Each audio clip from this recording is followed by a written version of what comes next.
Hello guys, my name is ATG Chozo, and today I'm bringing you a little bit of a different video. It's actually a scripted countdown.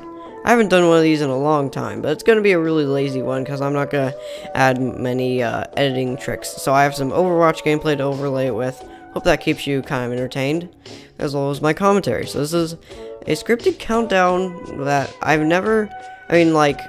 seen videos done like this from like Couch Tomato. They're like a kind of a sub channel of CinemaSins, but nothing like this.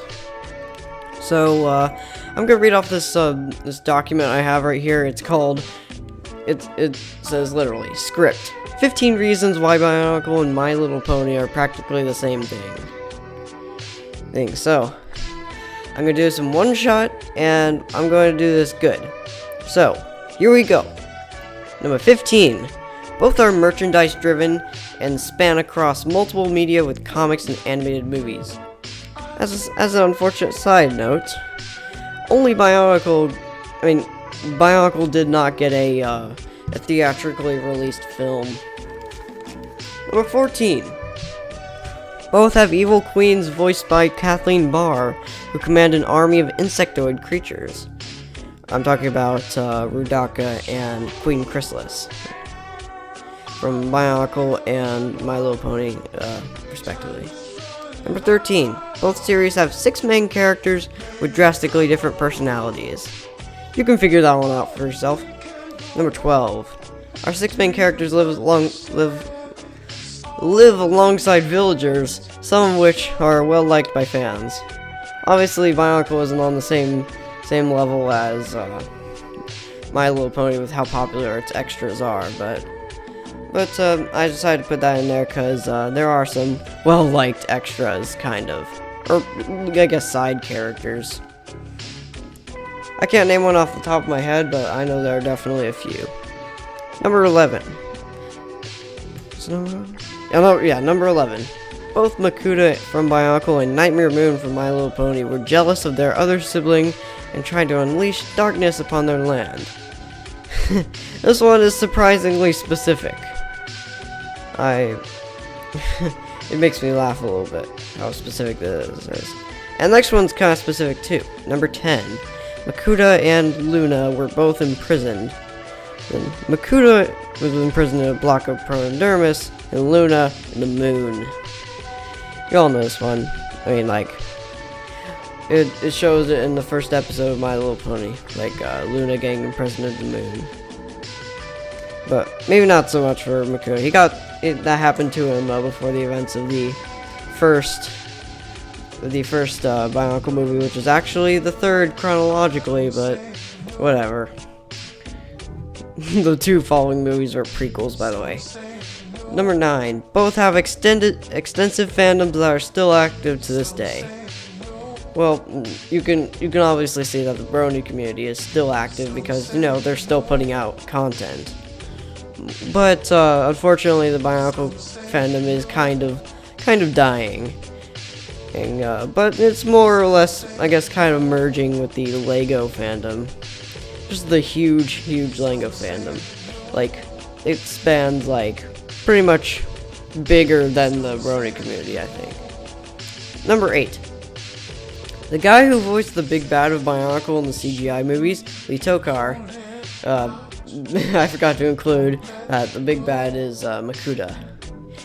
Happens to also voice Snips from My Little Pony. Talk about a demotion. Snips is what I like to call Scrappy number 1. The other Scrappy is Snails, his counterpart. Number 7. Andrew Francis coincidentally voices Captain of the Guards in both Bionicle and My Little Pony, Jala and Shining Armor respectively. And yet another oddly specific detail. I actually didn't notice this until I started browsing the IMDb page, which is for all these voice actors. Number 6, in season 4 episode 1 of My Little Pony, there's a giant root taking over Ponyville, which is very reminiscent of the Morbizak plant that tried to take over Tom Metru in one Bionicle arc. I noticed that immediately when I saw it in the episode. I was like, I think this kind of reminds me of the Morbazak. You probably have no idea, like,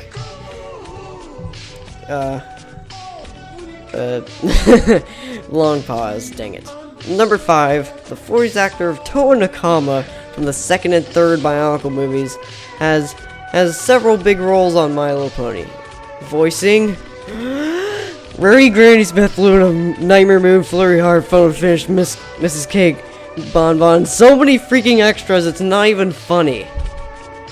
Number 4, our main cast have fought off several monsters of the non-organic kind, like Timberwolves from Spike at Your Service, comparable to most robotic rocky creatures from Bionicle, like the Nui Jaga and the Nui Rama. They're like biomechanical, like, creatures that, I guess, fight you. I don't know, they're being controlled by Makuta, basically. I guess that doesn't have anything to do with number 4, but whatever. Number 3, both have had a successful and long-running comic series. The Bionicle comics were there from day one. Seriously, like from the day Bionicle was born to the day it ended, there were comics. I'm not even joking about that. And I mean, like, My Little Pony has a successful comic series too, but hasn't been as long running. But I still decided to include it because it is successful and it has run for a few years now. Number 2, both were huge moneymakers for their respective companies. Bionicle saved Lego from bankruptcy, and My Little Pony was raking even more money than expected with the Brony fandom. You couldn't expect a lot of money when like another demographic you didn't even expect comes and like decides to universally like the show, and then they're not to mention they're also working adults. A lot of them are working adults who can pay for their own merchandise and not have to like beg their parents for it. Okay, number 1. Both were successful evolutions of previous source material. For Bionicle, it was an evolution of Throwbots and Robo-Riders.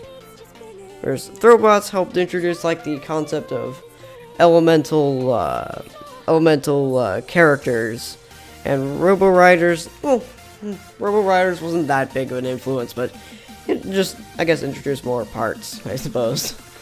For My Little Pony, it was an evolution of previous My Little Pony generations. And that's the video. So I hope you guys enjoyed this video. Be sure to hit that like button and subscribe. Thank you all for watching, and I'll see you guys in the next video. Goodbye.